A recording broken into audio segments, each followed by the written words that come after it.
तो hello students, तो जैसे हम लोग पहले भी देख चुके हैं इलेक्ट्रोस्टैटिक्स की सीरीज़ में हम लोग अभी चल रहे हैं।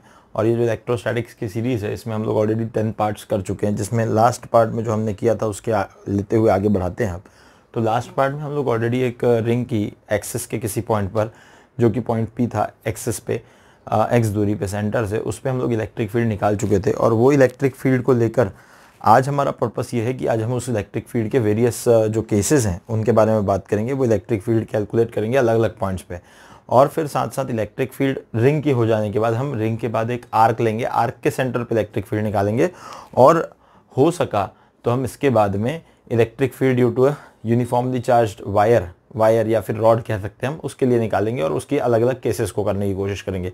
तो आज का हमारा जो पर्पस होगा वो इतनी चीज़ों को कर लेने का होगा, बट लेट्स सी कहाँ तक पहुँच पाते हैं, क्योंकि वीडियो की लेंथ बहुत बड़ी हो जाती है। बट स्टिल विल ट्राई कि हम मैक्सिमम पहुँच पाएँ। तो ये जो मैंने लास्ट केस किया था लास्ट वाले पार्ट के अंदर, वो आप पढ़ के आएंगे थोड़ा सा तो आपको पता चलेगा कि यहाँ पे हमने एक पॉइंट पी लिया था जो कि कुछ एक्स दूरी पे था। इस पॉइंट पी पे हमने इलेक्ट्रिक फील्ड निकाली थी जो कि अलॉन्ग दी एक्सिस हमें मिल रही थी, और वो हमने निकाली थी के Q x upon are square plus x square का पावर 3/2। ये हमारे पास इलेक्ट्रिक फील्ड आ चुकी थी। अब इसके बाद में हमारे पास और इसके अब केसेस लेने पड़ेंगे हमें। हम इसके बाद इसके कुछ केसेस पे डिस्कशन करेंगे, वो केसेस जिसमें पी पॉइंट की हम अलग अलग पोजीशंस लेंगे। ठीक है, तो ये एक बात आप ये भी कह सकते हैं कि ये जो हमने निकाला है हम इसको एक जनरल केस मान लेते हैं। तो हम इसको केस 1 बोल देते हैं, और केस 1 बोल के जैसे मैं इसको यहाँ पे पहले शिफ्ट कर देता हूँ, तो हमारे हिसाब से ये केस 1 हम इसको ले लेते हैं। और इस केस 1 की इलेक्ट्रिक फील्ड हम यहाँ लिख लेते हैं केस 1। तो हम यहाँ लिख लेते हैं electric field due to charged ring on its axis. तो जनरल जो इलेक्ट्रिक फील्ड हमने अभी निकाली थी वो थी हमारे पास K Q x upon are square plus x square का पावर 3/2। ये हमारे पास जनरल फर्स्ट केस हो गया। ठीक है, यानी हम किसी जनरल पॉइंट पी को ले लेते हैं जो एक्सिस पे है, और उस पॉइंट पी पे अगर हम इलेक्ट्रिक फील्ड किसी रिंग की लिखना चाहेंगे तो that will be K Q x upon are square plus x square का पावर 3/2। अब हम क्या करते हैं, केस 2 जो है, केस 2 को हम ले लेते हैं electric field at the center of the ring, at the center of the ring, at the center of the ring, that is centre पे जाते ही आपको भी पता चलता है x क्या हो जाएगा, 0 हो जाएगा। जैसे ही आप इस वाले फॉर्मूले में x को 0 पुट करेंगे तो ये 0 हो गया, नीचे कुछ बच जाएगा, r का पावर क्यूब, r क्यूब बच जाएगा, पर 0 into something will be 0। So electric field at the centre, electric field at the centre of the ring will be 0। ये वाली बात हम बड़े अच्छे से बता सकते हैं कि सेंटर पे, एग्जैक्टली सेंटर पे, जैसे एक रिंग है, रिंग के सेंटर से ऐसी एक्सिस जा रही है इस तरफ और एक पीछे भी जा रही है, तो एग्जैक्टली सेंटर की बात करेंगे, फिर इधर के सारे पॉइंट्स की बात करेंगे। एक तो सेंटर पे 0 है, जनरल पॉइंट ले लें अगर किसी एक्स दूरी पे, तो K Q x upon are square plus x square का पावर 3/2 है। तो ये दो केसेस तो हमारे पास समझ में आ गए हमें। सेंटर पे 0, किसी जनरल एक्स पे K Q x upon are square plus x square का पावर 3/2। इसके बाद एक स्पेशल केस रिंग के अंदर बनता है, वो बनता है very close to the centre of the ring. एक तो हमने सेंटर पे ले लिया, सेंटर से अब जो केस बनेगा case 3, case 3 electric field at a point very close to the center of the ring, very close to the center of the ring, that is x is very very very less than r। ये x is very very less than r का मतलब centre नहीं है, centre से बहुत पास। थोड़ा imagine करो, ring है, रिंग के जस्ट सेंटर पे 0, सेंटर से थोड़ा सा पास निकले, थोड़ा सा निकले, जैसे ही जो x बहुत छोटा है उस पॉइंट की मैं बात करने जा रहा हूं। तो एक्चुअली इसको हम ये भी कह सकते हैं, it is case in which a charge छोटा minus q will perform SHM, छोटा सा माइनस क्यू रखा तो it will perform SHM। SHM का केस है ये। एक्चुअली कैसे है ये, इसको देख लेते हैं थोड़ा। इन जनरल जो हमारे पास इलेक्ट्रिक फील्ड होती है, देखो अभी हम लोग निकाल चुके हैं, इन जनरल जो इलेक्ट्रिक फील्ड होती है वो होती है K Q x upon are square plus x square whole power 3/2। ये हमारे पास जनरल है। अब हमारे पास कंडीशन ये है that x is very very less than, यहाँ पे कंडीशन क्या दी हुई है, that is x is very very very less than r, so you can neglect this x। Okay, यहाँ वाला नहीं निग्लेक्ट कर सकते आप। बहुत छोटी वैल्यू सम में से निग्लेक्ट होती है, प्रोडक्ट में नहीं, क्योंकि बहुत छोटी वैल्यू जब किसी वैल्यू के साथ प्रोडक्ट में होती है तो वो एक्चुअली बहुत बड़ा इफेक्ट रखती है, वो उस पूरी वैल्यू को छोटा बना देती है। पर जब कोई छोटी वैल्यू किसी बड़ी वैल्यू के साथ सम या डिफरेंस हो रही होती है तो वो छोटी वैल्यू उसमें बहुत बड़ा बदलाव नहीं लाती, इसीलिए हम उस कंडीशन में उस छोटी वैल्यू को निग्लेक्ट कर सकते हैं। तो हम यहां डिनोमिनेटर से x को निग्लेक्ट कर सकते हैं। सो फिर neglecting x from denominator, so you will get e equals to KQ, और ये x हो गया इधर, और नीचे बन गया r स्क्वायर का पावर 3/2, तो स्क्वायर और रूट कैंसिल हो जाएंगे, यानी सिर्फ बचेगा r क्यूब। तो आपको एक चीज समझ में आ रही होगी कि ये जो इलेक्ट्रिक फील्ड आ रही है यहाँ से, दिस इलेक्ट्रिक फील्ड, अब आपको एक चीज समझ में आ रही होगी, this electric field is proportional to x, this electric field is proportional to x।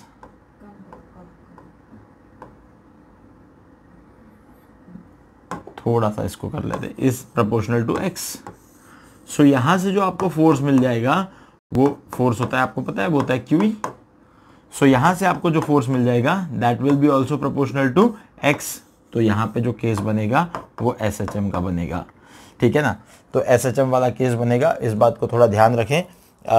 ये उस कंडीशन में है जब x जो है, जिस पॉइंट पे हम इलेक्ट्रिक फील्ड निकाल रहे हैं, एक्सिस वाले पॉइंट पर, वो बहुत क्लोज है सेंटर से, सेंटर पे 0 बहुत क्लोज होगा, तो KQ/R³ इंटू x हो जाएगा। जनरल x के लिए KQX/R² प्लस एक्स स्क्वायर का पावर 3/2 हो जाएगा। अब इसके बाद देखो एक चीज समझ में आती है, ये हो गया अपना केस नंबर कौन सा, 3 हो गया, ये अपना केस 3, ठीक है। अब एक चीज समझ में आती है कि भाई एक तो सेंटर हो गया, सेंटर पे E 0 था, किसी जनरल x के लिए KQX/R² प्लस एक्स स्क्वायर का पावर 3/2 हो गया। x very very less than r के लिए जो है that will B KQ/R³ into x, 3 cases हो गए। अब एक चीज समझ में आ रही होगी कि रिंग है, उसके एग्जैक्ट सेंटर पे 0 है, और रिंग से इनफाइनाइट दूरी पे चले जाएं तो भी किसी भी ऑब्जेक्ट की इनफाइनाइट दूरी पे तो इलेक्ट्रिक फील्ड 0 है। इसका मतलब सेंटर पे 0, इंफिनिटी पे 0, यानी 0 ही थोड़ी रही, कुछ नॉन जीरो वैल्यू भी थी बीच में, यानी कुछ बड़ी होगी, बढ़ के कम हुई होगी। ये बात आती है क्या दिमाग में, सोच के देखो जरा। डेफिनेटली ये बात आनी चाहिए तुम्हारे दिमाग में कि भाई एक तो सेंटर पे 0 मिल चुकी है और इन्फिनिटी पे जाते हैं तो भी 0 होती ही है। तो सेंटर पे 0, इन्फिनिटी पे 0, बीच में नॉन जीरो, इसका मतलब कहीं से कहीं तक बढ़ी होगी और कहीं फिर कम होके 0 हुई होगी, इन्फिनिटी पे 0 हुई होगी। इसका मतलब इलेक्ट्रिक फील्ड एक रिंग की कहीं ना कहीं मैक्सिमम भी हुई होगी। इसका मतलब इलेक्ट्रिक फील्ड रिंग की कहीं ना कहीं मैक्सिमम भी हुई होगी, हमें वो भी कैलकुलेट करना होगा। तो हम उसके कैलकुलेशन पे भी जाएंगे, हम उसके कैलकुलेशन पे भी चलेंगे। अभी बस थोड़ा सा रुकते हैं, पहले हम अभी इसके बाद केस नंबर 4 करते हैं। उस केस नंबर 4 में देखो क्या बोलते हैं, केस 4 उसमें ये कहते हैं electric field eight x very very very greater than r, x very very very greater than r। बहुत दूर से देख रहे हैं, बहुत दूर से देख रहे हैं। अब देखो जरा, बहुत दूर से देख रहे हैं तो क्या होगा। जैसे मान लें कि हमारे पास एक रिंग है, देखना मैं अभी थोड़ा टेक्नोलॉजी का एडवांटेज दिखाता हूं। हम बहुत दूर से देख रहे हैं, जैसे ये अपने पास एक रिंग है, ठीक है। फॉर एग्जाम्पल हम इस रिंग को बहुत दूर से देख रहे हैं, तो एक बात सोचो, फॉर एग्जाम्पल अगर आप पहले यहां खड़े होते, यहां खड़े होते कहीं, तो यहां से तो आपको रिंग नॉर्मली दिखती। पर अब ये सोचो कि आप जैसे जैसे इधर से दूर जाने लगे तो रिंग बड़ी बड़ी दिखती जाएगी या छोटी छोटी दिखती जाएगी। ये सोचना पड़ेगा आपको। जैसे आप इस एक्सिस पे दूर दूर जो जाने लगे, तो एक बिल्डिंग आप देख रहे थे पहले, एकदम पास से देखी बिल्डिंग तो बड़ी दिख रही थी, फिर उसके बाद उससे दूर जाने लगे तो बिल्डिंग का साइज आपको अब अपीयर, जो आपका एंगल है, एंगल ऑफ व्यूइंग बोलते हैं एक्चुअली इसको, एंगल ऑफ व्यूइंग। ये अपन ज्योमेट्रिकल ऑप्टिक्स में ये चीज समझेंगे कि वो जैसा छोटा छोटा क्यों दिखता रहता है, because of angle of viewing. That is a different concept, will not discuss that thing right now. But हम कभी भी दूर दूर जाते हैं तो ऑब्जेक्ट छोटा छोटा दिखता है, तो आप जब इससे दूर दूर जाएंगे तो देखो आपको ये रिंग ऐसी छोटी छोटी दिखती जाएगी, ऐसे ये रिंग जो है वो छोटी छोटी छोटी अपीयर होती जाएगी, इस तरह छोटी होती जाएगी। और आप समझ लो यहां से यहां तक पहुंच गए, अब ये रिंग और छोटी छोटी छोटी छोटी छोटी छोटी अपीयर होती जाएगी। अब देखो और आप दूर पहुंच गए तो ये रिंग और छोटी अपीयर होगी, ऑलमोस्ट आप अगर देख सकते हैं, इससे ज्यादा और छोटा नहीं हो सकता ये, पर आप देखेंगे और छोटा छोटा होते होते होते होते वो ऑब्जेक्ट कैसा दिखेगा, वो रिंग जैसे दिखेगी क्या? बहुत दूर से देख रहे हो क्या रिंग जैसे दिखेगी? बहुत दूर से वो रिंग आपको सिर्फ और सिर्फ एक पॉइंट चार्ज दिखेगी, बहुत दूर से। अब मैं इसको वापस जूम इन करता हूं। आप अगर जब बहुत दूर से very very greater, when this x is very very very greater than r, when it is very very greater than r, the ring will appear as point charge. The ring will appear as point charge. ये एक point charge की तरह दिखेगा, ये एक point charge की तरह दिखेगा। और फॉर पॉइंट चार्ज, जब हम पॉइंट चार्ज की तरह देख रहे हैं, for point charge electric field is given by, electric field is given by, क्या होती है भाई इलेक्ट्रिक फील्ड पॉइंट चार्ज के लिए? Electric field for a point charge is nothing but it is E equals to that KQ upon distance कितना? X square. This is the electric field due to a point charge. So this is number 4. Case number 4. Case number 4 क्या कहता है भाई? Ring की सिर्फ axis पे ही हम अलग अलग पॉइंट पे इलेक्ट्रिक फील्ड्स की बात कर रहे हैं। रिंग के सेंटर पे 0, रिंग से very close KQ by R cube into X. In general KQX by R square plus X square का पावर 3/2.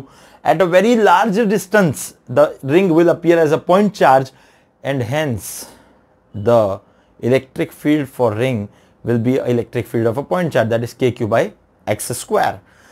और एक केस अब जो बोल रहे थे कि इन्फिनिटी से जाके इन्फिनिटी पे पहुंच जाओ, इन्फिनिटी पे चले जाओगे तो रिंग क्या होगा? रिंग की इलेक्ट्रिक फील्ड वहां पे तो आएगी ही नहीं, तो electric field for ring at infinity will be 0। ये हमारा 5वां केस हो गया। और 6वां केस एक और मैंने बताया था कि इलेक्ट्रिक फील्ड सेंटर पे 0, इन्फिनिटी पे 0, पर बीच में नॉन जीरो, यानी कहीं तो मैक्सिमम हो रही है और फिर डिक्रीज हो रही है।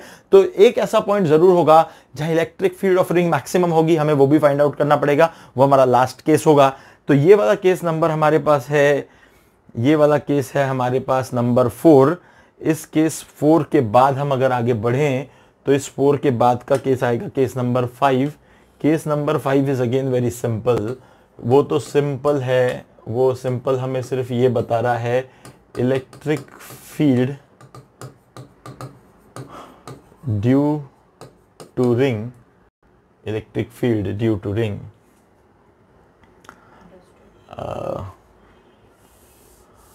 इसको मिटा देते हैं, due to ring at infinity,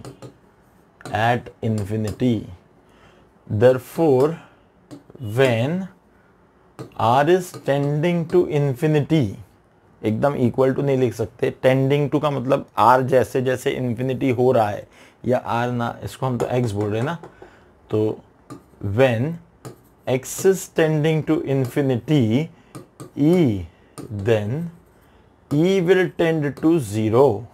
As x will tend to infinity, e will tend to 0. So this is our case number 5. ये हो गया हमारा 5वां केस। अब 5वें केस के बाद आता है लास्ट केस। एक्चुअली ये एक क्वेश्चन की तरह भी आपको दिया जा सकता है, केस नंबर 6। तो हम यहाँ पे आ जाएं तो दिस इज केस नंबर 6। इस केस नंबर 6 में मैं ये कह दूंगा find the value of x। Actually एक क्वेश्चन ही है, find the value of x for which e is maximum and also find e max and also find e max। Actually ये case भी है और साथ साथ क्वेश्चन भी है, दो चीजें साथ साथ हैं। केस तो हमें ध्यान रखना इसलिए भी है, क्वेश्चन इसलिए है कि ये कई बार पूछा भी जाता है। ये पूछा जाता है कि भाई ऐसी x की वैल्यू बताओ जिस पे इलेक्ट्रिक फील्ड मैक्सिमम हो, और साथ साथ ई मैक्स की वैल्यू क्या है ये भी पूछी जाती है। तो ये इसलिए केस भी है और क्वेश्चन भी है, दोनों चीज़ें हैं। तो अब हम क्या करते हैं, सबसे पहले फटाफट से एक काम करते हैं। हमें पता है कि कुछ बेसिक चीज़ें हमें रखनी पड़ेगी कि in general E equals to होता है K Q x upon are square plus x square का पावर 3/2। ये तो हमारे पास जनरल होता है, ठीक है। टू मैक्सिमाइज E, अगर हमें E का मैक्सिमा चाहिए, to maximize E as E is function of x, as E is equal to f of x, therefore dE by dx equal to 0 करना पड़ेगा, और यहां से हमें x की वैल्यू को फाइंड आउट करना पड़ेगा। हमें क्या करना पड़ेगा, डी बाई डी एक्स लेना पड़ेगा, पहले डिफरेंशिएट करना पड़ेगा ई को विद रिस्पेक्ट टू एक्स, इसे 0 से इक्वेट करना पड़ेगा, एक्स की वैल्यू निकालनी पड़ेगी। तो ये वो एक्स की वैल्यू है जिसपे ई कैसा होगा, मैक्सिमम होगा, और फिर उसी एक्स की वैल्यू को हम ई के इक्वेशन में रख देंगे तो हमें ई का मैक्सिमम वैल्यू मिल जाएगा। देखो एक बात और बता दूं, ये जो पॉइंट है थोड़ा मैथमेटिकल पॉइंट है। जो लोग इस वीडियो को देख रहे हैं अगर वो जेई वाले हैं, तो जेई वालों ने डेफिनेटली मैक्सिमा मिनिमा पढ़ रखा होगा, तो उन्हें पता होगा how to maximize a function. तो वो D by D X equal to 0 वाली सिचुएशन को जानते होंगे। बट अगर कोई ऐसे स्टूडेंट्स इस वीडियो को देख रहे हैं जो कि नीट वाले हैं, तो नीट वाले स्टूडेंट्स भी इस वीडियो को देख के इस बात को समझ सकते हैं, क्योंकि किसी भी इंस्टीट्यूट में इंडिया में, ऑल ओवर इंडिया, अगर कोई जेन्युइन इंस्टीट्यूट किसी स्टूडेंट को तैयार कर रहा है नीट या जेई के लिए, तो वो सबसे पहले बेसिक मैथमेटिक्स या फंडामेंटल्स ऑफ मैथमेटिक्स पढ़ाते हैं, या मैथमेटिकल टूल्स भी कहा जाता है। क्योंकि फिजिक्स में अगर आपको चीज़ें समझनी है बहुत अच्छी तरह से, तो आपको मैथ्स में थोड़ा स्ट्रांग होना ज़रूरी है, और वो मैथमेटिकल स्ट्रेंथ आपको मैथमेटिकल टूल्स से आ सकती है फिजिक्स के अंदर। तो कोई भी इंस्टीट्यूट हो अक्रॉस इंडिया, वहाँ पे मैथमेटिकल टूल पढ़ाया जाता ही है। और अगर आप किसी ऐसी कैटेगरी के स्टूडेंट है जिसने कहीं कोई इंस्टीट्यूट नहीं लगाया है, वो वीडियोस के साथ ही पढ़ाई कर रहा है, तो मैं सबसे पहले आपको बोलूँगा, इसको देखने से पहले आप मैक्सिमा मिनिमा कैसे कैलकुलेट किया जाता है किसी भी फिजिकल क्वांटिटी का, तो आप वो एक बार पढ़ लें। और उसको पढ़ लेने के बाद, मैक्सिमा मिनिमा पढ़ लेने के बाद आपको ये बात समझ में आ जाएगी। क्योंकि ये जो कंडीशन है ना मैक्सिमाइज करने वाली, ये मैथमेटिकल कंडीशन है, and you have to know the basics of mathematics for this. आगे भी मैं एक और बात बताता हूँ, जो मैं डेरिवेशंस कराने वाला हूँ यहाँ पे, उन डेरिवेशंस के अंदर भी मैथमेटिक्स के कुछ इंपॉर्टेंट सब्सटीट्यूशन वाले मेथड्स, इंटीग्रेशन के सब्सटीट्यूशन वाले मेथड यूज होंगे। तो वो स्टूडेंट्स जो बहुत अच्छे से मैथ्स को जानते हैं उनको दिक्कत नहीं आएगी, पर थोड़ा सा अगर मैथमेटिकल अप्रोच आपका वीक होगा तो आपको दिक्कत आ सकती है, क्योंकि वो मैथमेटिकल बैकग्राउंड मैं यहाँ नहीं बता सकता। तो इस बात का थोड़ा ध्यान रखें। तो अब यहाँ से आगे अगर अपन देखें, तो मैं थोड़ा सा ये बता दूं, ये मैंने बता दिया है कि इसको हमें करना क्या है, डिफरेंशिएट करना है। Let it be some equation number 1 and you just need to differentiate this equation number 1, and when you will differentiate it with respect to x, equate it with 0, e को with respect to x differentiate करो, उसको 0 से equate करो, x की value निकालो, x की value को उठा के इक्वेशन 1 में डाल दो, e मैक्स की वैल्यू आपको मिल जाएगी।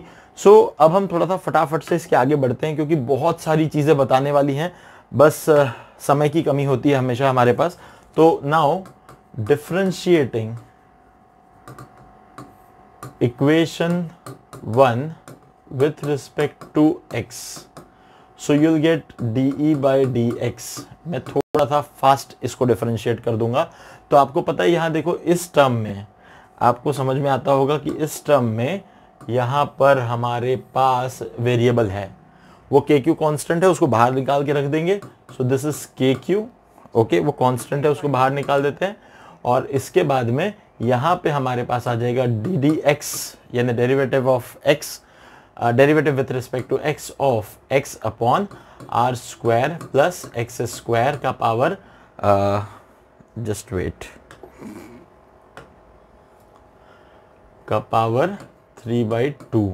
ओके, नाउ आपको दिख रहा है कि x ऊपर भी x नीचे भी है, तो डेरिवेटिव में एक रूल होता है जिसमें हम न्यूमरेटर और डिनोमिनेटर अगर दोनों में वेरिएबल हैं तो उसको डिफरेंशिएट करने के लिए एक रूल लगाते हैं। तो हम वो रूल डायरेक्ट यहाँ अप्लाई कर देते हैं, और जैसे dy/dx को मुझे 0 रखना है तो उसको मैं 0 पुट ही कर देता हूँ अभी, तो kq अपने आप चला जाएगा, तो ये टर्म भी गायब हो जाएगी क्योंकि 0 divide by kq will be 0। So now will apply the quotient rule. Quotient rule एक होता है, मैं थोड़ा सा यहाँ पे अगर तुम चाहो तो मैं इसको थोड़ा यहाँ लिख देता हूँ, यहाँ इसको लिख देता हूँ कोशेंट रूल को। सो कोशेंट रूल जो होता है, क्या होता है उसको देख लेते हैं। तो ये होता है D D x of first upon second equal to second into D D x of first minus first into D D x of second upon second वाली टर्म का स्क्वायर। यहाँ फर्स्ट और सेकेंड से मेरा न्यूमरेटर और denominator से मतलब है, यहाँ फर्स्ट का मतलब x है, सेकेंड का मतलब ये नीचे वाला पूरा फैक्टर है। तो मैं अब ये रूल में इसको बिठा दूंगा तो मुझे मिल जाएगा यहाँ से 0 इक्वल टू, जैसे मैंने बताया था dy/dx को आपको 0 रखना है तो 0 अपॉन kq कर देंगे और फिर ddx ऑफ ये लगा देंगे, तो सेकेंड यानी क्या हो जाएगा r square plus x square का पावर 3/2 और into D D x of first यानी x minus x into D D x of r square plus x square का power 3/2 whole this divided by r square plus x square का power 3/2 का whole square. देखो denominator में second term का square है। Again ये नीचे वाली टर्म से कोई लेन देन नहीं क्योंकि यहाँ मल्टीप्लाई हो जाएगी और मल्टीप्लाई होते ही वो टर्म भी 0 हो जाएगी, तो हमारे पास उसको लेके कोई वैसे टेंशन वाली बात नहीं है। अब हमें जो फोकस करना है वो सिर्फ न्यूमरेटर पे फोकस करना है। So you can write 0 equals to, now differentiate this term, D D x of X will be 1, so it will be R square plus x square का पावर 3/2 और 3/2 सॉरी और माइनस ये आ जाएगा x, ठीक है, तो ये x आ गया। इसके बाद अब इस टर्म का डिफरेंशिएशन, तो इसमें पहले पावर रूल लगेगा और पावर रूल के साथ चेन रूल भी लगेगा, तो इसको कहते हैं पावर चेन रूल। तो 3/2 पहले सामने आ जाएगा, so it is 3/2 r square plus x square का power 3/2 minus 1 that is 1/2 into D D x of this bracket. So मैं डायरेक्टली कर रहा हूं तो आर स्क्वायर का हो जाएगा 0 प्लस एक्स स्क्वायर का हो जाएगा 2x। मेरे ख्याल से आपको ये पावर चेन रूल सॉल्व करना आता होगा, या एक्चुअली कहूं तो आना भी चाहिए, क्योंकि 12th फिजिक्स अगर पढ़नी है तो you should be very much equipped with mathematics, that is required. क्योंकि 11th में चल जाता है, 11th में उतना ज़्यादा डीप में मैथमेटिक्स यूज़ नहीं होता, बट जब हम 12th फिजिक्स की बात करते हैं तो मैथमेटिक्स की रिक्वायरमेंट वहाँ होती है। तो आप इतना मेरे ख्याल से जानते होंगे, इसको मैं उधर स्लाइड करता हूँ अब अगेन, है ना। तो अब यहाँ से आगे इसको हमें अब सॉल्व करना है, तो ये क्या होगा देख लेते हैं एक बार। तो ये जो वाली टर्म देखो, ये माइनस साइन है, ये माइनस वाली इस पूरी टर्म को उठा के मैं इक्वल टू के उस तरफ ले जा देता हूँ, ठीक है। वैसे चाहूँ तो मैं यहाँ पे भी, वैसे ये 0 वाली टर्म है तो ये वाला 2 कैंसिल कर सकता हूँ मैं। अब मैं इस पूरी टर्म को उठा के वहाँ ले जाता हूँ, तो ये क्या बन जाएगा देखो, 3x बन जाएगा और साथ ही साथ 3x स्क्वायर बन जाएगा। एक्चुअली ये वाला x भी इसके साथ मल्टीप्लाई हो जाएगा और साथ ही साथ बन जाएगा r square plus x square equal to, यहाँ पे है अपने पास r square plus x square का पावर 3/2। अगर आप देखोगे तो r square plus x square का पावर यहाँ 1 है, यहाँ 3/2 है, इसको नीचे डिवाइड करूंगा तो 1 ऊपर जाएगा, 3/2 माइनस 1 हो जाएगा, तो क्या बच जाएगा, 3/2 माइनस 1 कर दें तो 1/2 बच जाएगा। तो ये कुछ इस तरह से हो जाएगा आपके पास। एक सेकेंड, वेट, इसमें थोड़ी गड़बड़ है। यहाँ पे मैंने ये आ गया था ना ये वाला बैनर, तो शायद आपने देखा होगा, ये पूरा टर्म लेगा, एक्चुअली इसका 1/2 है, थोड़ी गड़बड़ हुई ना, देखो ये 1/2 था ना ये, तो 1/2 नीचे जाएगा, एक्चुअली 1 नहीं जाएगा, 1/2 नीचे जाएगा, 3/2 माइनस 1/2 होगा, तो 3/2 डेढ़ में से आधा गया तो 1 बचा। तो ये वाली टर्म को मैं थोड़ा डायरेक्ट लिख लेता हूँ, ये हो गया 3x square equal to R square plus x square का पावर 1 ही बचेगा। देखो भाई कितने लोगों के समझ में आता है। ये वाला टर्म इसके नीचे जाएगा, ऊपर जाएगा तो 3/2 माइनस 1/2 हो जाएगा, 1.5 में से आधा गया तो 1 बचेगा, यानी 1 बचेगा। अब यहाँ पे 3x स्क्वायर है और यहाँ x स्क्वायर है, x स्क्वायर उधर भेजोगे तो क्या बनेगा 3x square minus x square equal to आ जाएगा r स्क्वायर, यानी आ जाएगा 2x square equal to r square, यानी x की वैल्यू आ जाएगी r/√2 प्लस माइनस, देखो क्या है ये x, it is the value of x for which E is maximum. It is the value of x for which E is maximum.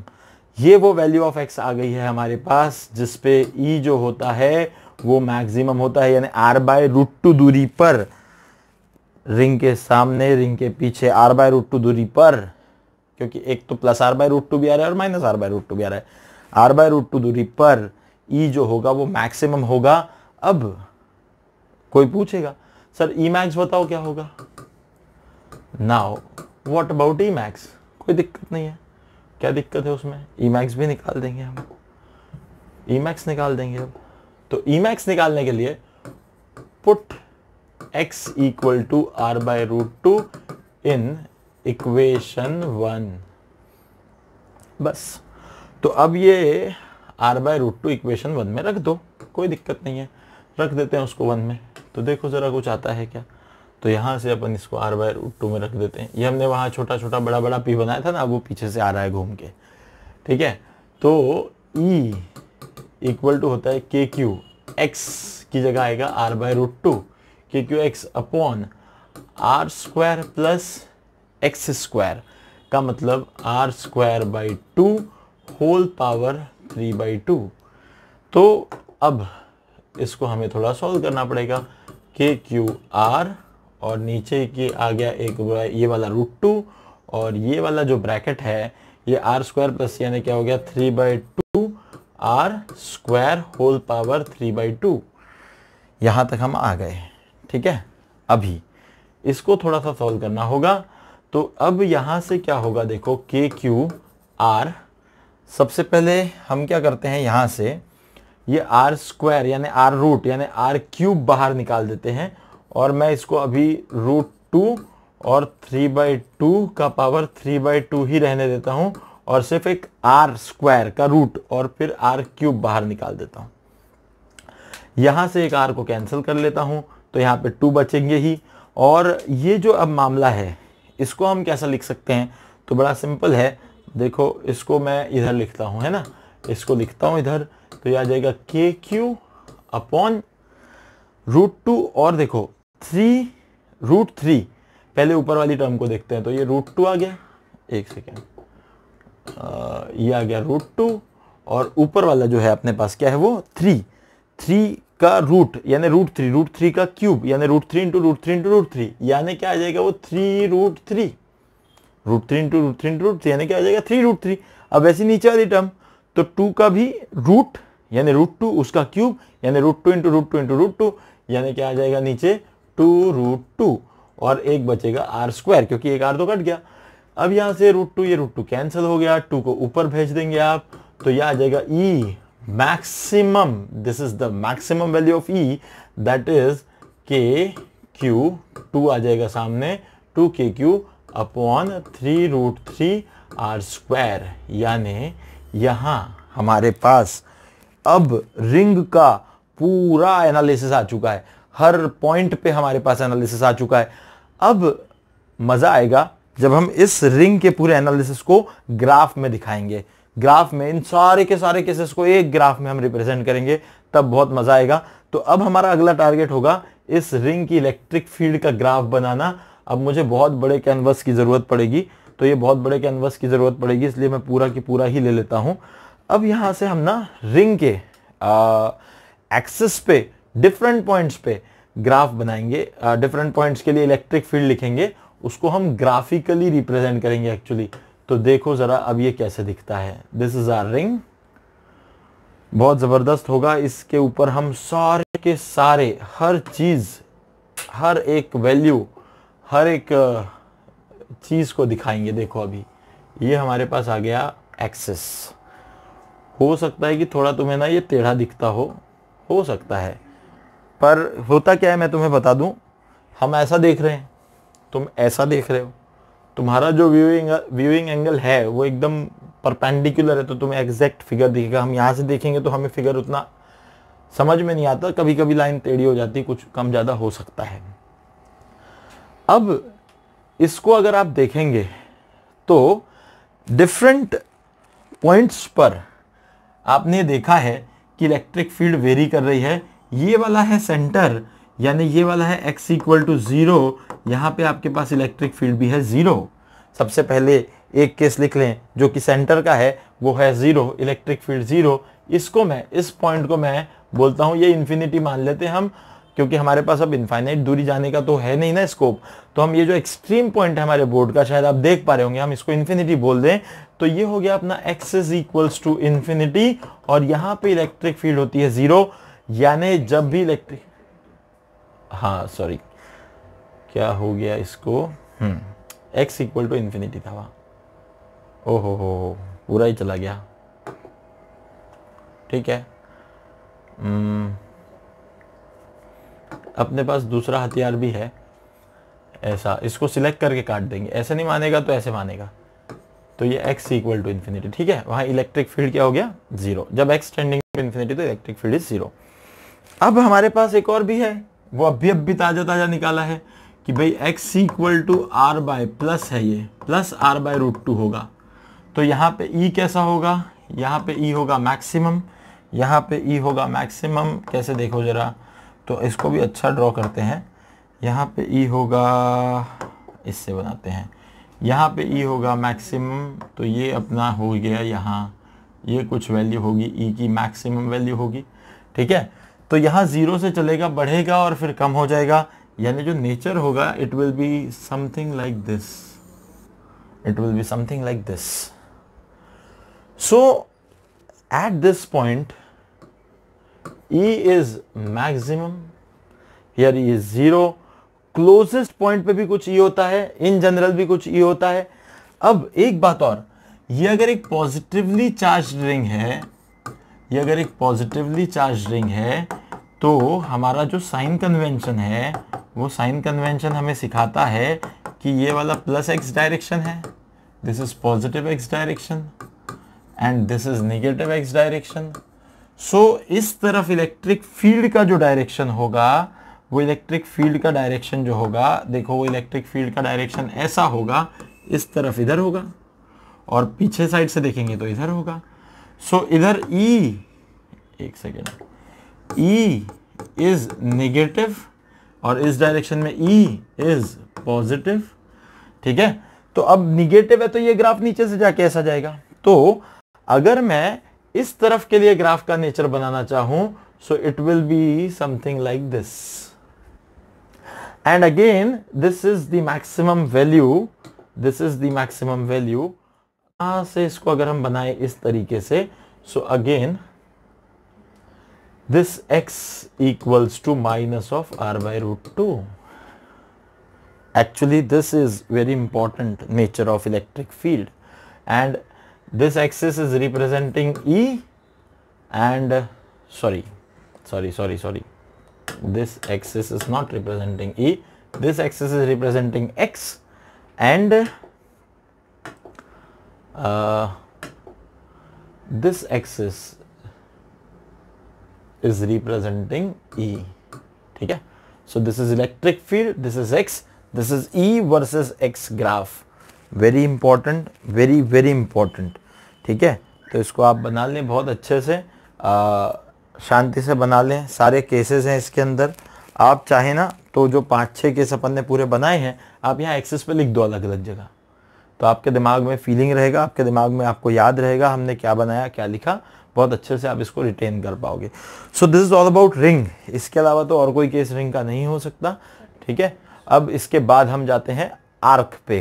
ठीक है, electric field due to arc, तो इसको सबने बना लिया होगा आई होप, तो मैं इसको आगे बढ़ा देता हूँ।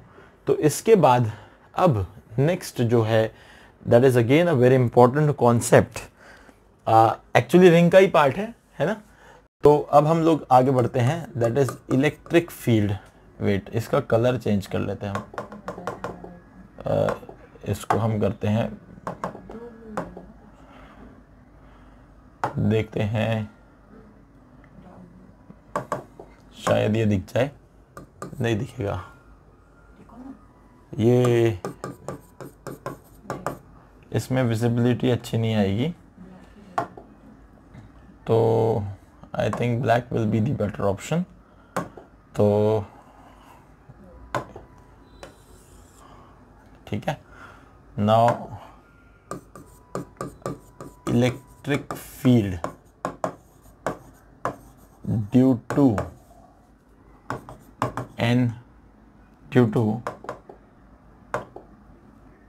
a charged arc at its center, due to a charged arc at its center, एक सेंटर चार्ज आर्क लेंगे हम और उसके सेंटर पे हम इलेक्ट्रिक फील्ड फाइंड आउट करने की कोशिश करेंगे। तो सबसे पहले तो हमें वो आर्क बनाना होगा, तो ये एक इस तरीके से हमने आर्क बना दिया, और सबसे पहले एक चीज़ ड्रॉ कर दो उसका बाइसेक्टर।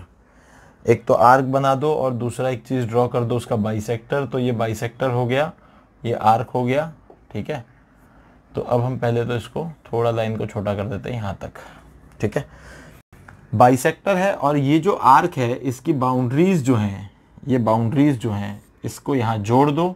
सो ये जो टोटल एंगल सबटेंड करता है, ये टोटल आर्क जो एंगल सबटेंड करता है, लेट इट बी अल्फा, ये हमारे पास आ गया, ये एक अल्फा एंगल सबटेंड करता है। अब ये एक यूनिफॉर्मली चार्ज्ड आर्क है, ठीक है। तो इसको थोड़ा सा चार्जेस दिखा देते हैं यहाँ पे, इस चार्जेस को हम इस तरह रिप्रेजेंट कर देते हैं। अब ये आर्क है और आर्क है इसीलिए थोड़ा इसको यहाँ डॉटेड लाइन से दिखाते हैं, हालांकि वो मैं उस तरह भी बना सकता था, उस तरह से भी बना सकता था, बट ओके, इट्स ओके। तो ये जो आर्क है यानी एक तरह से ये लेंथ ही है, लेंथ ही है, रिंग है, रिंग का पार्ट काटा है तो लेंथ ही है। तो इसमें एक तो हम टोटल चार्ज Q बोल सकते हैं और इसको हम एक और चीज दे सकते हैं, चार्ज पर यूनिट लेंथ लैम्बडा।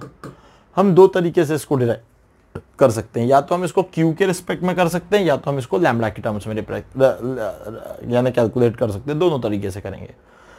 देखो यहां से यहां तक का जो एंगल है मैं इसको प्लस अल्फा बाई 2 लूंगा, ये हमारा सेंट्रल लाइन है, सेंट्रल के ऊपर प्लस अल्फा बाई 2 और नीचे वाला माइनस अल्फा बाई 2, यानी ये जो बाउंड्री होगी, ये जो बाउंड्री होगी ये प्लस अल्फा बाई 2 से माइनस अल्फा बाई 2 या माइनस अल्फा बाई 2 से प्लस अल्फा बाई 2 तक होगी, माइनस अल्फा बाई 2 से प्लस अल्फा बाई 2 तक होगी।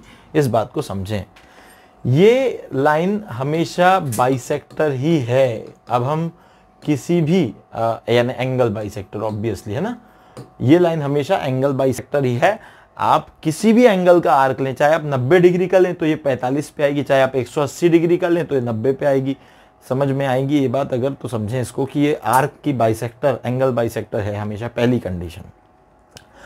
अब इस फिगर को देखने के बाद हम क्या करेंगे, यहां पे हम इसका अब कैलकुलेशन, ये इसका सेंटर है, मैं थोड़ी कुछ बातें और लिख देता हूं, this is centre and this is the radius r, और we need to find the electric field at the centre of the arc. We have to calculate, इसको थोड़ा हम लोग कलर से चेंज करते हैं, वी हैव टू कैलकुलेट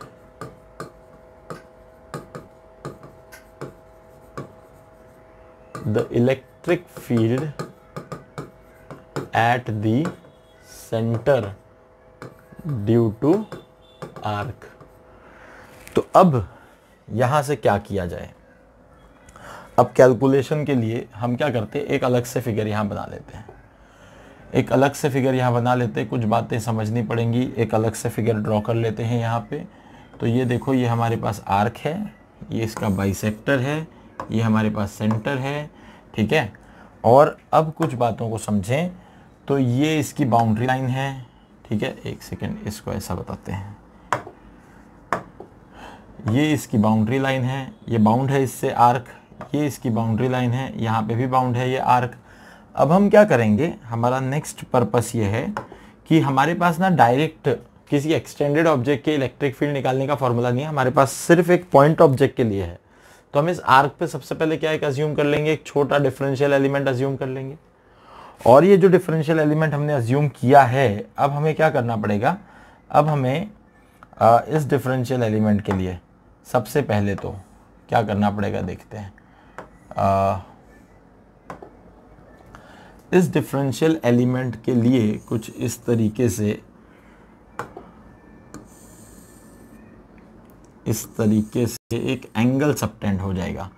यहाँ पे कुछ एंगल, ये वाला कुछ एंगल जो है हम इसको थीटा कहते हैं, और ये जो एंगल सबटेंड करेगा डिफरेंशियल एलिमेंट, इसको डी थीटा कहते हैं। और ये जो डिफरेंशियल एलिमेंट है, ये डिफरेंशियल एलिमेंट की एक इलेक्ट्रिक फील्ड है, जिस इलेक्ट्रिक फील्ड को हम कह देंगे डीई, जिस इलेक्ट्रिक फील्ड को हम कह देंगे डीई। और ये जो डिफरेंशियल एलिमेंट है, इसकी लेंथ भी हमें पता चल जाएगी। इसकी लेंथ हम लिख सकते हैं, इसकी लेंथ हम लिख सकते हैं, एक बेसिक रिलेशन होता है, arc theta is equal to arc length upon radius, यानी d theta is equal to, arc length को हम छोटा डीएल बोल देते हैं, so it is dl upon radius, so arc length dl is equal to r d theta, ये आपके पास आ जाएगी। ये इस डिफरेंशियल एलिमेंट की लेंथ है। अच्छा, इस डिफरेंशियल एलिमेंट की लेंथ क्यों निकाली है आपने, क्योंकि आपको डी क्यू लिखना पड़ेगा, आपको इस डी क्यू की तो इलेक्ट्रिक फील्ड डी लिखनी है, तो उस डी क्यू की वैल्यू निकालने के लिए आपको लेंथ चाहिए। आपके पास चार्ज पर यूनिट लेंथ लैम्बडा है, या तो आप टोटल चार्ज क्यू मान के चलो, लैम्बडा ले लो या क्यू ले लो, दोनों में से कोई भी लेके चल सकते हो। अभी हम लैम्बडा लेके चलते हैं, बाद में हम क्या करेंगे, उस लैम्बडा को क्यू में ट्रांसफर कर देंगे, यानी क्यू के रिस्पेक्ट में भी फॉर्मूला बना लेंगे।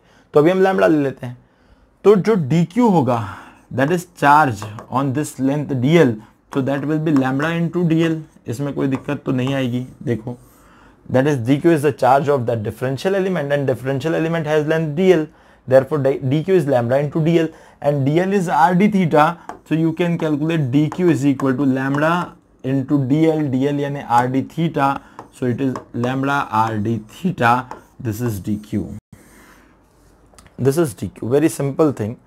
यहाँ तक आप पहुँच सकते हैं बहुत आसानी से। इसके बाद अब हमारा नेक्स्ट टास्क है dE को लिखना। So this d is nothing but electric field due to a point charge, and point charge की इलेक्ट्रिक फील्ड होती है kq upon r स्क्वायर। सो यहाँ से ये वाली दूरी जो है, ये तो हम लोग बोल ही चुके हैं, इसका रेडियस r है, सो ये वाली लेंथ भी r ही होगी, ये आर्क है पूरा की पूरा। और मैंने बताया था कि यहाँ से ये वाला है प्लस अल्फा बाई 2, और ये वाला जो है नीचे वाला एंगल ये है माइनस अल्फा बाई 2।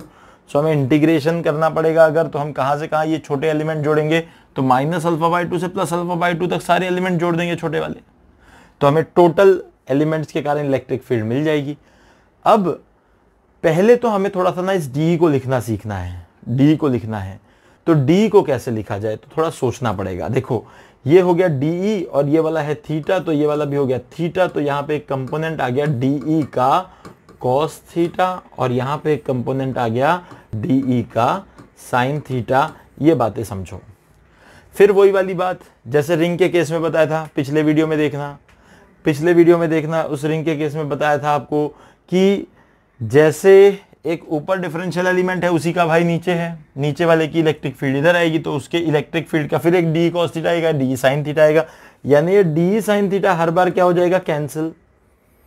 सो जो भी टोटल इलेक्ट्रिक फील्ड बनेगी वो सिर्फ और सिर्फ किसके कारण बनेगी, डी कॉस थीटा के कारण। और देखो अलोंग दी, ये सेंटर है पॉइंट, तो ये एक्सिस नहीं है, बाइसेक्टर है, अलोंग दी बाइसेक्टर आएगा।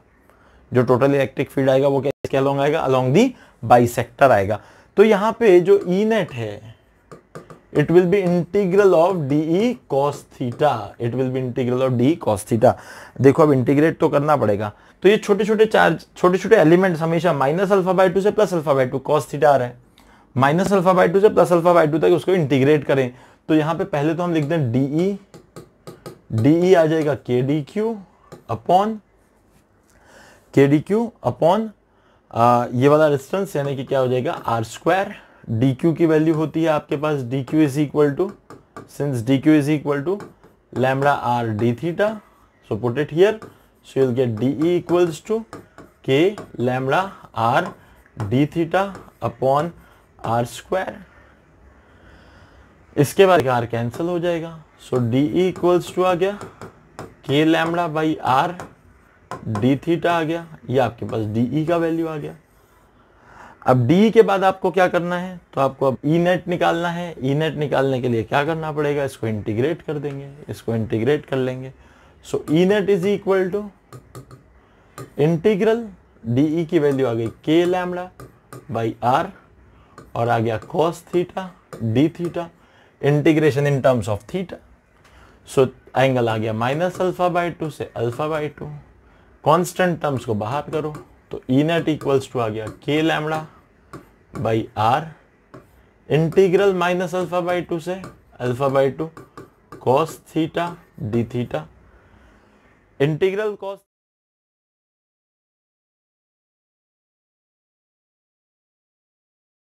हम लोग यहाँ तक पहुंच गए, E net equals to k lambda by r, ये तो अपन ने निकाल लिया इंटीग्रल। अब कॉस थीटा डी थीटा को इंटीग्रेट करना पड़ेगा हमें।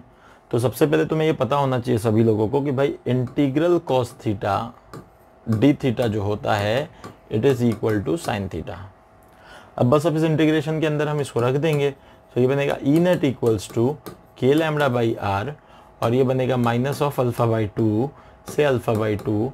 और अच्छा, इसको अब मैंने इंटीग्रल से सीधे रख देना है तो मैं इसको नहीं लिखता, इसको डायरेक्ट अभी मैं एक सेकेंड इसको मिटाई देता हूँ, क्योंकि अभी हम इंटीग्रेशन डायरेक्ट कर ही लेते हैं।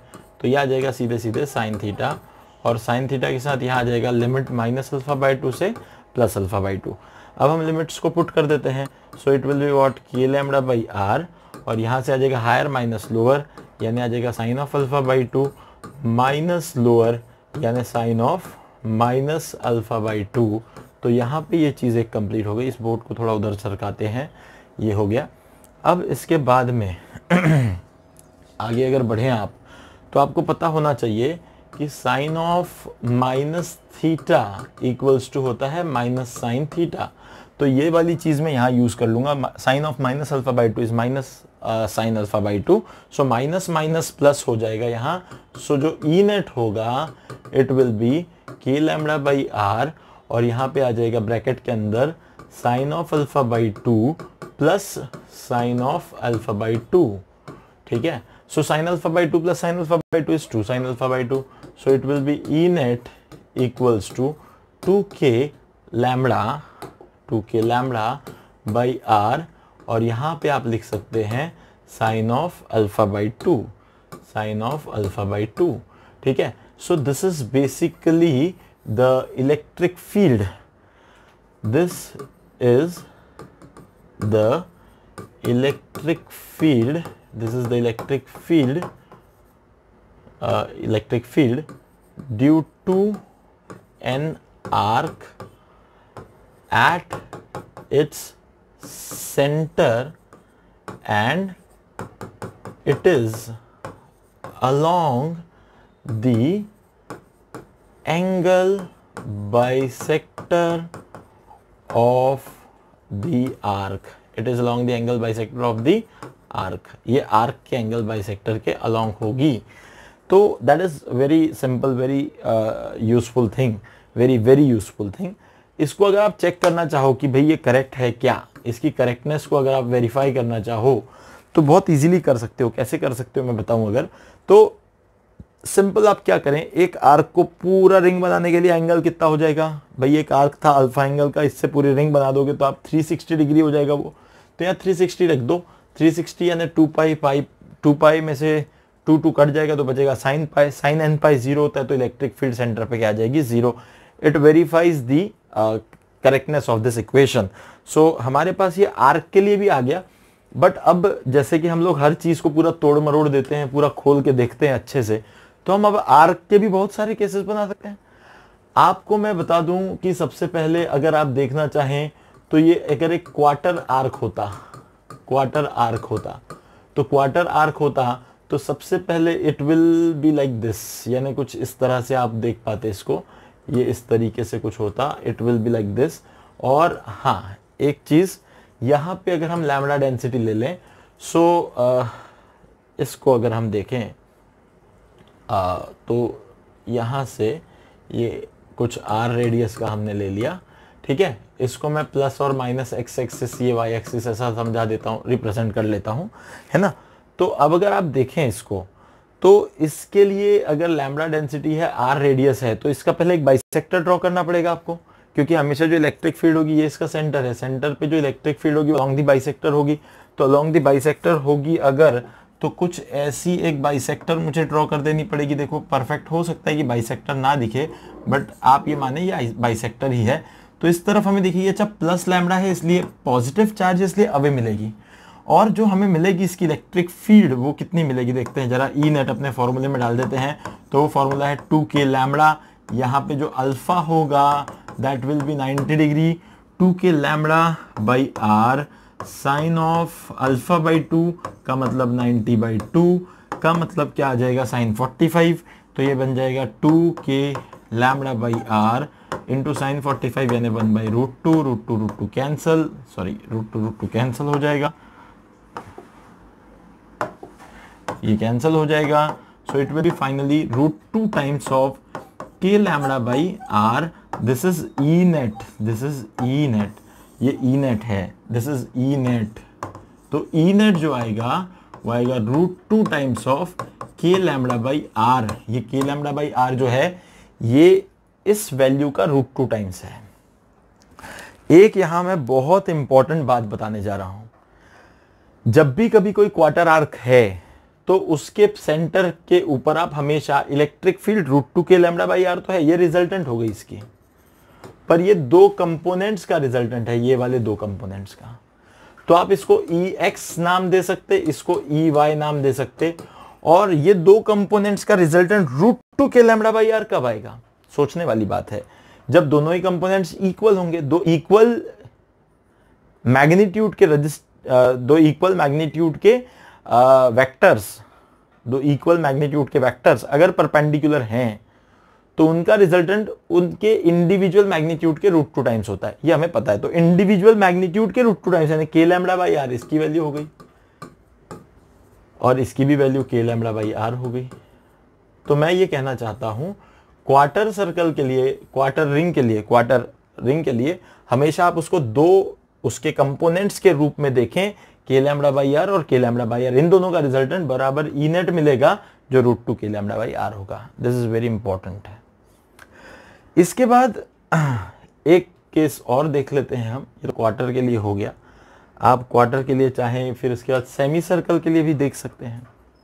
तो ये जो सेकंड वाला केस है इसको देखते हैं हम लोग, फॉर सेमी सर्क्यूलर रिंग। तो सेमी सर्क्यूलर के लिए देखते हैं, बस यहाँ थोड़ा नया कर लेते हैं कि यहाँ पे हम लोग क्या करते हैं, यहाँ इस सेमी सर्कुलर रिंग को हम नेगेटिव लैम्बडा वाला लेते हैं और ये इसका बाइसेक्टर हो गया। तो बाइसेक्टर अगर ये है तो इसके लिए, इसके केस में ये इसका बाइसेक्टर हो गया, समझो ऐसा। तो इस केस के अंदर ये जो इलेक्ट्रिक फील्ड होगी ई नेट, ये रिंग की तरफ डायरेक्टेड होगी टुवर्ड्स दी चार्ज, ठीक है। ये आर रेडियस का हो गया। तो इसके लिए अगर निकालना चाहें तो क्या बनेगा देख लेते हैं। So E net is equal to 2k lambda by r और साथ ही साथ में आ जाएगा साइन ऑफ अल्फा बाई 2 यानी 180/2। यहाँ टोटल एंगल अल्फा जो होगा, अल्फा इक्वल टू 180 हो जाएगा। तो 180/2 that is 90, sine 90 will be 1। So the E net will be 2k lambda by r. यहाँ आपको इसका कोई कंपोनेंट लेने की जरूरत नहीं है, आइदर ये ऐसा होगा या ऐसा होगा। तो आइदर y में मिलेगा या x में मिलेगा। सो इधर कंपोनेंट की जरूरत नहीं, क्वार्टर वाले में कंपोनेंट की जरूरत है। तो ये हो गए काफ़ी सारे केसेस। ये वैसे वीडियो बहुत बड़ा हो गया है, तो नेक्स्ट वाले वीडियो में हम लोग इसके क्वेश्चंस करेंगे और नेक्स्ट वाले वीडियो में एक electric field due to a charge wire भी करवाऊंगा, वायर या फिर आप रॉड कह सकते हो उसको। तो वो हम नेक्स्ट वीडियो में कंटिन्यू करेंगे और फिर आगे बढ़ेंगे इसके साथ ही। तो फिलहाल के लिए यहाँ रुक जाते हैं, ठीक है ना। Thank you.